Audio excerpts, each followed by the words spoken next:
बीड सरपंच हत्येतील फरार आरोपींपैकी दोघांना अटक करण्यात आली। या संदर्भात कोर्टात नेमकं काय काय घडलं जाणून घेऊया सुरुवातीला।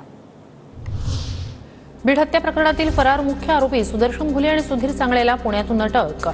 कृष्ण आंधळे मात्र अद्यापही फरार।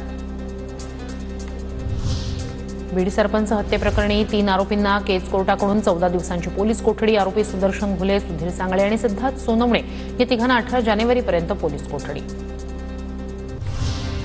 विष्णू साठे हाच आका आणि तो आधीपासूनच तुमच्याकडे आरोपींच्या वकिलांचा कोर्टात दावा। तर आरोपींनी गुन्हा करताना कोणतं हत्यार वापरलं हे रेकॉर्डवर नाही, वकिलांची प्रतिक्रिया।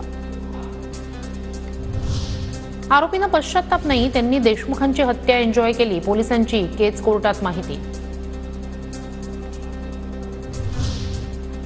गुन्ह्यातील मास्टरमाइंड कोण असा शब्द वापरला नाही, सरकारी वकिलांचा कोर्टात युक्तिवाद। आरोपी सुदर्शन घुलेसह सहकाऱ्यांवर मोक्का लागण्याची दाट शक्यता।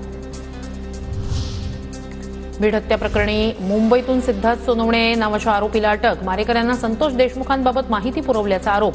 सिद्धार्थ हा सुदर्शन घुलेचा मित्र। बीड हत्या प्रकरणाचं पुणे कनेक्शन उघड। वाल्मिक कराड पाठोपाठ इतर आरोपींनाही पुण्यातून अटक। धनंजय देशमुख, सुप्रिया सुळे, जरांगे यांच्याकडून पुणे कनेक्शनबाबत सवाल। डॉक्टर वायबसेनंच घुले आणि सांगळेला पळून जाण्यात मदत केली। तपासात नवा खुलासा। वायबसेच्या चौकशीनंतरच घुले आणि सांगळेच्या मुसक्या आवळण्यात यश। अधिवेशन आणि दादांच्या ताफ्यातही माझी गाडी नव्हती। सुरेश धस आणि बजरंग सोनवणे यांचे आरोप चुकीचे। स्कॉर्पिओ गाडीचे मालक शिवलिंग मोराळे यांची प्रतिक्रिया। झाला त्यावेळी तुमची गाडी हेळमला होती। येळम घाटला 2 वाजल्यापासून 6 वाजेपर्यंत गाडी माझी एकाच ठिकाणी उभी, ह्याचा पुरावा आहे। आणि 5:30 पावणे 6च्या दरम्यान दादा निघून गेले। माझी गाडी घेऊन मी घरी गेलो। त्यात आजी दादाच्या दौऱ्यात गाडी असण्याचा प्रश्नच नाही माझी।